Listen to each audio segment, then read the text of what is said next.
30% discount at Stone Stopper by Moonstone TM. Find us at moonstonenutrition.com. Here radio. Stone Stopper by Moonstone TM is a doctor-developed, science-backed kidney health solution with 30 MEq of alkali citrate to prevent kidney stones. Available in powders and capsules. Enjoy an exclusive discount with my promo code moonstonenutrition.com. Here radio to get 30% discount. Other shows we have for you to enjoy at myclassicradio.net. The Avengers was most certainly not a household name in South Africa prior to the radio series. With no national television service until 1976, the mechanism simply was not present in the country to show television programs to mass audiences. While many other countries reveled in the filmed adventures of John Steed and company, South Africa was not equipped to join in the fun. The series took Britain by storm and made a major impression in the American markets, being that greatest of rarities, a British series given a network transmission slot. However, as a filmed series, rather than a videotaped one, The Avengers was able to gain a modicum of exposure in South Africa through film rentals. Come and listen at myclassicradio.net.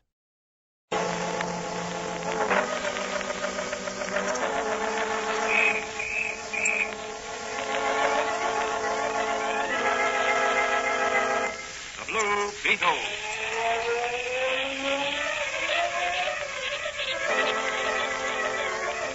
Sweeping down upon the underworld to smash gangland comes the mysterious, all-powerful character who is a problem to the police, but a crusader for law. In reality, Dan Garrett, a rookie patrolman, loved by everyone, but suspected by none of being the Blue Beetle. As the Blue Beetle, he hides behind a strange mask and a suit of impenetrable blue chain armor, flexible as silk, but stronger than steel.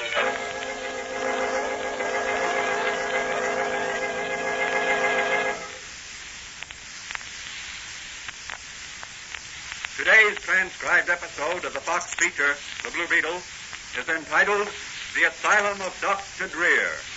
Who is Dr. Drear, and what sort of an asylum does he run? Is he a friend of the unfortunate? Or is he a schemer against law and order? As our story opens today, Patrolman Dan Garrett, who is really the Blue Beetle, is entering the little apothecary shop of his friend and confidant, Dr. Franz, the chemist. Hello, Doc. Cash customer. Oh, hello, Danny. What's new? There's a young lady waiting for you. A young lady? Where? Back in the laboratory. What does she want, and who is she? Diana Tilton. Banker Tilton's foster daughter? Yes. What's she doing here? I don't know, Danny. Hadn't you better go back and talk with her? She seems very much disturbed about something. All right, I'll talk with her. Good evening, Miss Tilton. Oh, good evening. You're Patrolman Dan Garrett, aren't you? Yes, that's right. Oh, I'm so glad you've come. I've been waiting some time. What is it you wish to see me about? Well, my father, rather my foster father, has disappeared. Disappeared? Yes. You're sure he hasn't gone on town on I'm business? positive. Here's a note he left for me. I'm going away for a long rest. Don't worry. Linus will take care of everything. Love, Dad. Oh, this doesn't look as if your father had been kidnapped or met foul play. It's his handwriting, isn't it? Yes, I think so, but I'm not certain. Are there any suspicious circumstances mixed up with the disappearance? Yes, there are. And what are they? Well, for one thing, Dad's nephew, Linus Weatherby. Linus Weatherby? Yes, do you know him? Only by reputation. Quite a playboy. Yes, so I've heard. Well, he's Dad's nephew and an officer of Dad's bank. Recently, things haven't been going any too well at the bank, and Dad's been worried. Financially, I mean. I see. Go on.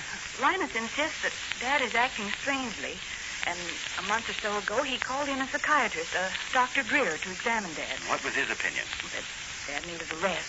Well, your father's note seems to indicate he has taken Dr. Drear's advice. Yes, but here's a strange thing. Dad can't read or write without his glasses. He wears them constantly. He'd be lost without them. Today, I found them in his desk drawer. When did you last see him? 2 nights ago. Well, I wouldn't worry. He'll probably send for his glasses in a day or so, and you'll learn his whereabouts. But there's one thing more. What is that? Since Father's disappearance, Linus has become more insistent that I marry him. He acts like someone who has the whip hand of a situation. Oh, he's becoming unbearable. Well, why don't you go to the commissioner? He'd probably turn the city upside down to locate your father. But that's just the point. I don't want to do that. If he is all right, he'd resent such interference. Then if he isn't, I don't know what to do. I'm so worried and puzzled. There, don't cry. I'll do what I can to help you find your dad. You run along home, and I'll phone you in the morning. Oh, thank you so much. There, that's to show you how much I appreciate your help. Goodbye. Gosh, I'm glad Mannigan didn't see her kiss me. I'd never hear the last of it.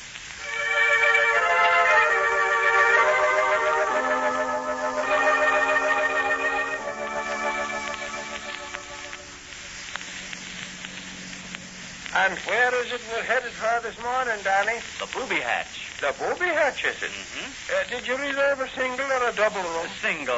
That'll be big enough for you. Is that so? And under what name did you register me? Sherlock Holmes. And I suppose you're Dr. Watson. No, Daniel Boone. We're calling upon a Dr. Drear, who, according to Charlie Storm of the News, runs a private sanitarium for the mentally upset out of Tanglewild. Oh, you mean he runs an insane asylum? That's right. And why are we visiting Dr. Drear? We'd like to discover if he has a patient there with the name of Tilson. The banker? The same. Oh. Say, does the commissioner know about this? No, this is a private mission. Okay, Danny, I'm with you. Let's go.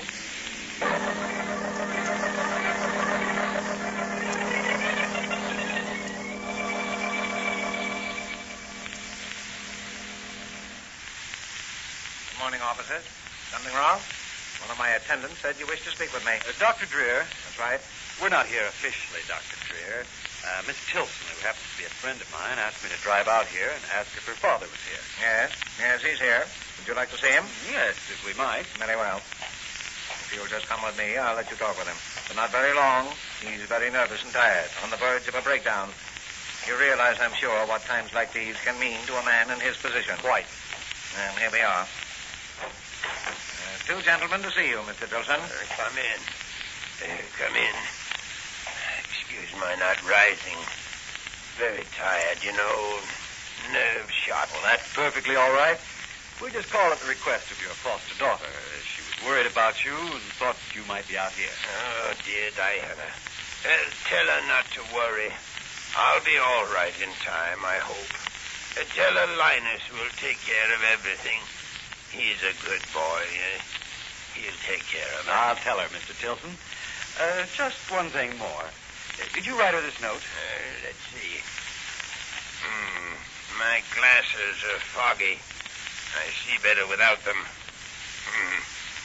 Yes, I wrote this note. Why? Oh, she just wondered, that's all. Well, we won't disturb you any longer. I hope you recover your health and strength very quickly, Mr. Tilson. Goodbye. And goodbye, and thanks for coming. Tell Diana not to visit me until I'm... Oh, my head, oh, You my better leave head, quickly, gentlemen. He's a very sick man. So it appears. Goodbye and thanks. Come on, Mike. Well, what do you think, Danny? I think it's strange that a man who's supposed to be unable to read or write without his glasses takes them off to read that note. Step on it, Mike. I've got a hunch, and I want to play it quickly.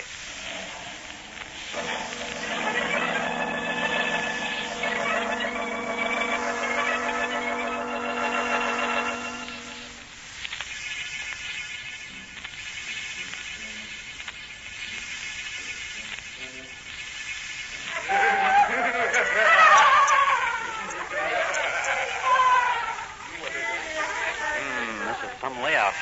Dr. Drear certainly does himself proud. There must be some money in psychiatry. Hello. Oh, hello.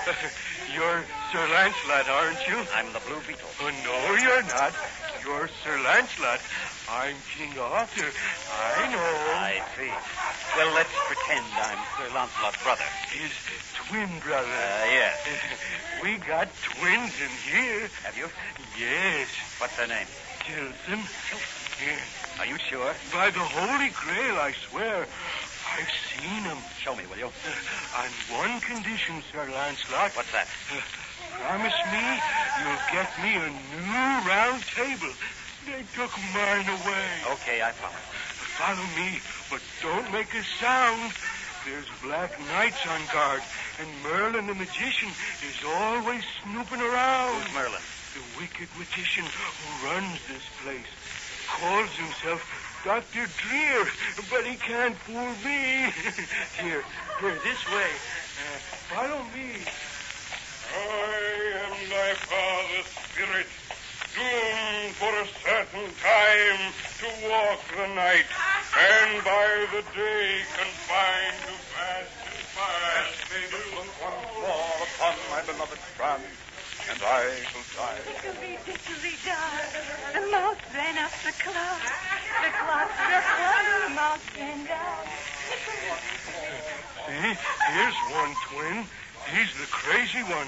They keep him locked up. Thanks very much, King Arthur. You're welcome, Sir Lancelot. I'm going now, before the Black Knights come. Don't forget about my round table. What's going on outside my door? Is that you, Mr. Tilson? The real Mr. Tilson? Of course it's me. Who are you? The Blue Beetle. Blue Beetle. I thought they'd get you someday. Always doing crazy stunts. I'm here to save you. Who sent you? Never mind that now. Tell me who put you in here. Oh, that low-down nephew of mine. He and Dr. Drear. They must have drugged me. Just a minute now till I try one of my master To keys. horse, Sir Lancelot, to horse. The Black Knights are coming. To horse, to horse. There he is. Come on, Joe. Here, come the stairway. Yes, it's the Blue Beetle. Come on, you mobs, and get nipped. Shock him with the rubber hose, Joe. You'll have to get under my guard first. Let's get that gun out of you, Joe. Hey, what's the next that room there, Joe? Sorry, but I'm going the other way. Here, what's going on here? Blue Beetle, he was talking to Tilton. Shut up. Put on your gas mask and stand aside till I give him a shot of this tear gas.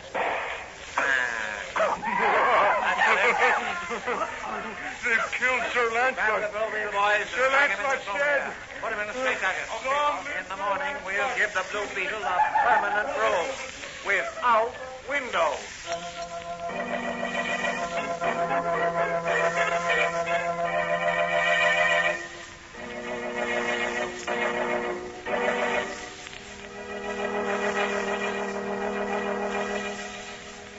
What will happen to the Blue Beetle in the sanitarium of Dr. Drear? Will he be able to free himself from the straitjacket and save Banker Tilson? These questions will be answered in the next transcribed episode of The Blue Beetle.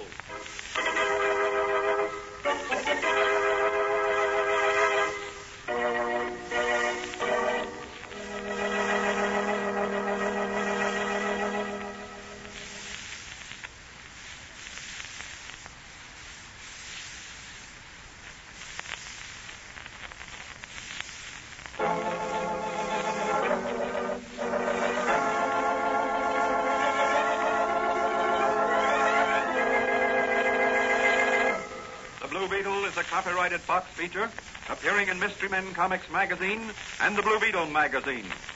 The Blue Beetle is on the air twice a week on this same station. Consult the broadcast schedule in your local newspapers. And don't forget to listen in to the Blue Beetle.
Beetle.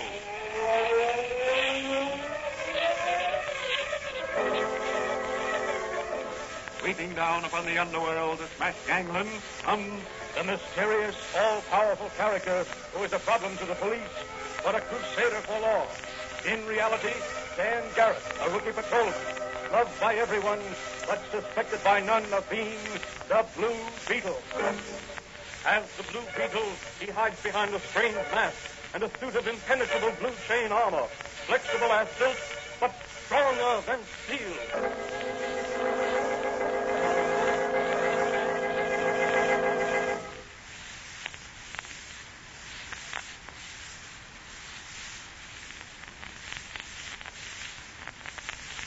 Today's episode of the transcribed Fox feature, The Blue Beetle, is the second part of a story entitled The Asylum of Dr. Drear.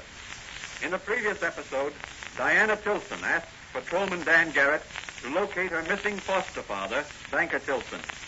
He has disappeared, leaving a note addressed to her saying he was going away for a rest. She is suspicious, however, of the actions of Tilson's nephew, Linus Weatherby, and a Dr. Drear, a psychiatrist, whom Weatherby brought in to examine the banker. Armed with a description of the banker, Dan Garrett and Mike Manigan visit the private sanitarium of Dr. Drear. They are permitted to interview a man who fits the description of Banker Tilson. He claims he is on the verge of a nervous breakdown and wishes to remain for a long rest. But a suspicious circumstance makes Dan Garrett decide to return later as the Blue Beetle. He finds the real Tilson and is about to release him from a cell when he is discovered by the guards and Dr. Drear and overcome by tear gas. As the episode ended, he was strapped in a straitjacket and locked up among the more violent inmates. As today's story opens, Diana Tilson's telephone is ringing. Hello? Is that Miss Tilson? Yes? Have you seen Dan Garrett? Who is this? This is Officer Manigan, Danny's pal. Oh, no, I haven't seen him. Yes, that's strange. I ain't either, not since we got back from Dr. Drear's insane asylum. Oh, tell me, did you find my father? Yes, we did. Did you show him my note? Yes, he read it himself. Oh, did he have his glasses? Yes, but he... Hello? Hello? Oh, hello. What you are? Oh, hello, Linus. Yes, I was talking to someone about father. And what did they tell you? Well, they've seen him out at Dr. Drear's sanitarium. Oh. Diana, why don't you marry me and let me take care of you? Someday I'll inherit Uncle's money and you'll be rich. No, Linus. No use. I'll never marry you. You may change your mind. You're upset now. I think I'll have Dr. Drear talk with you. Perhaps a little rest at his sanitarium would get your thoughts in the right channel. Pardon me, sir. Dr. Drear calling to see you. Thank you, Wedgwood. Show him into the library. I'll be right down. Very good, sir. Before I go, I want to warn you, young lady. If you want to save your father's life, you'd better do as I say. Good night, my dear.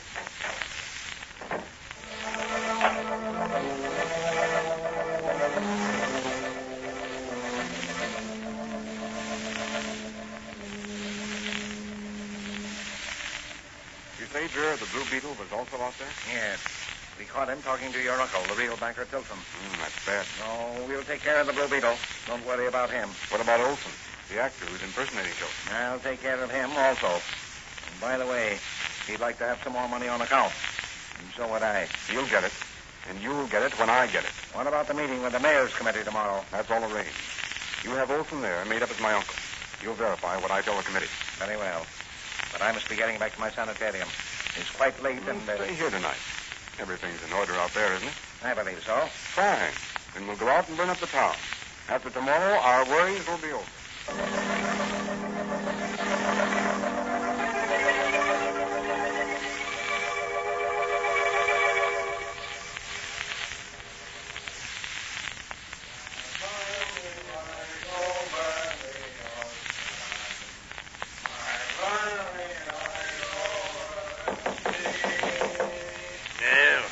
What is it now?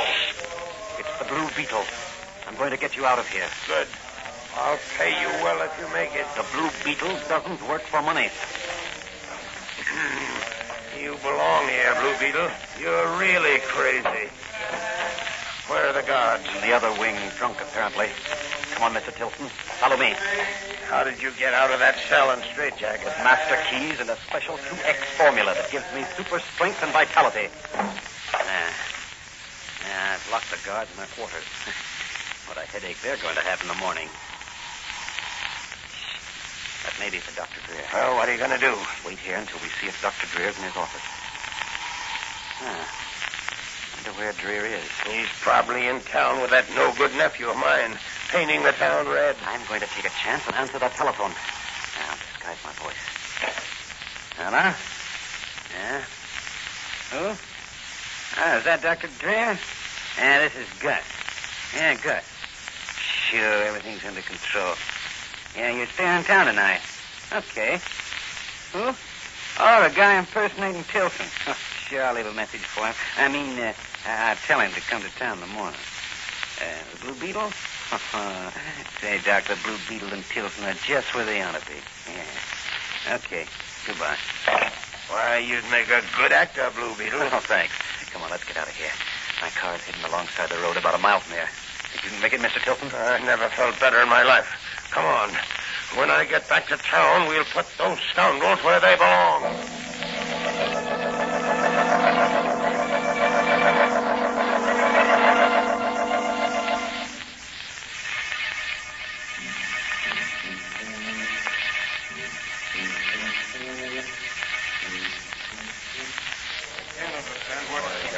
Oh, here comes Weatherby now. Oh, where's Tilson? I don't know. He should be here. Gentlemen, has the mayor arrived? Well, he couldn't make it. Press of official duties.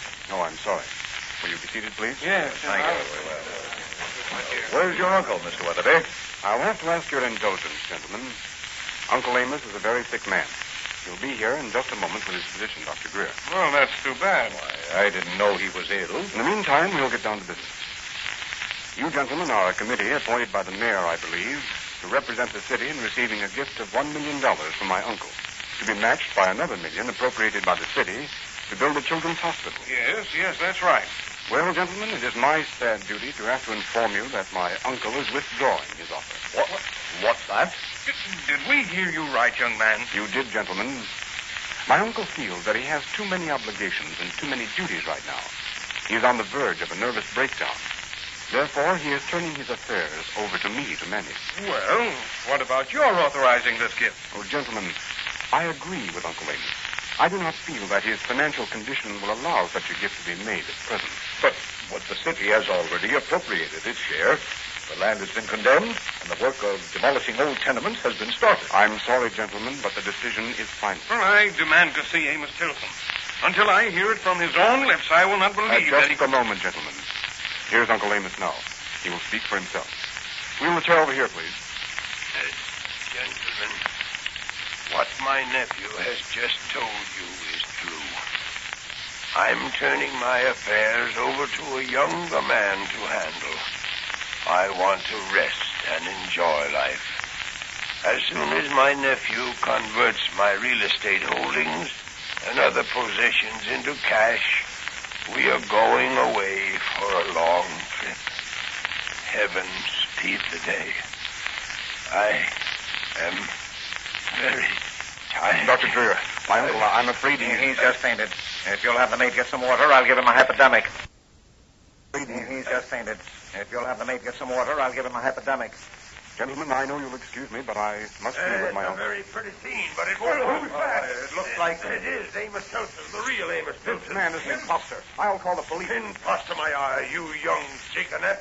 You and that crooked Dr. Drear thought you could get rid of me and take over my fortune, but your plans didn't work out. Look there. The other Tilson. He's running for the door. And Dr. Drear with him. Stop us.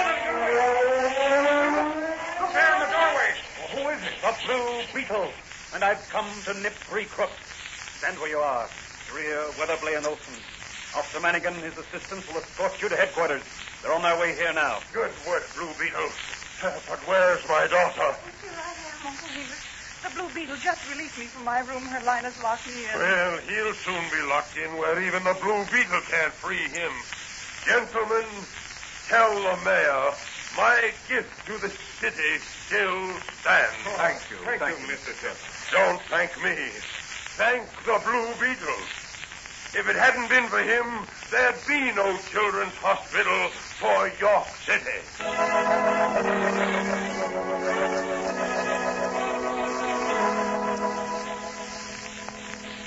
well, Danny.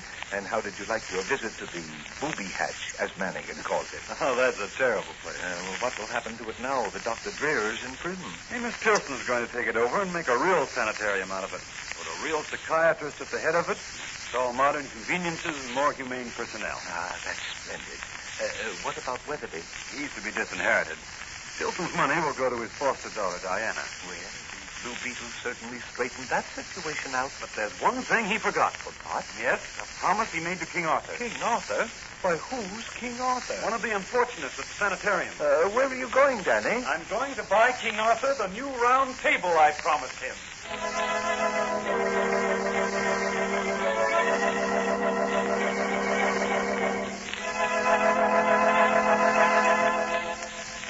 And so a little private work of patrolman Dan Garrett as the Blue Beetle brought happiness to many people as well as justice to a group of dishonest men. The moral of this story is always find time to help the unfortunate. And whenever you make a promise, keep it. What further adventures await the Blue Beetle in his crusade against crime? This question will be answered in the next transcribed episode of the Blue Beetle.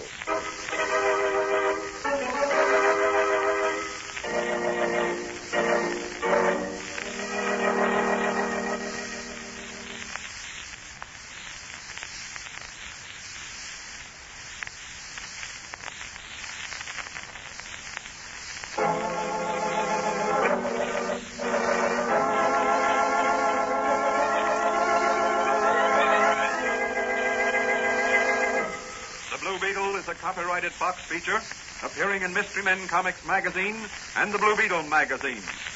The Blue Beetle is on the air twice a week on this same station. Consult the broadcast schedule in your local newspaper. And don't forget to listen in to the Blue Beetle.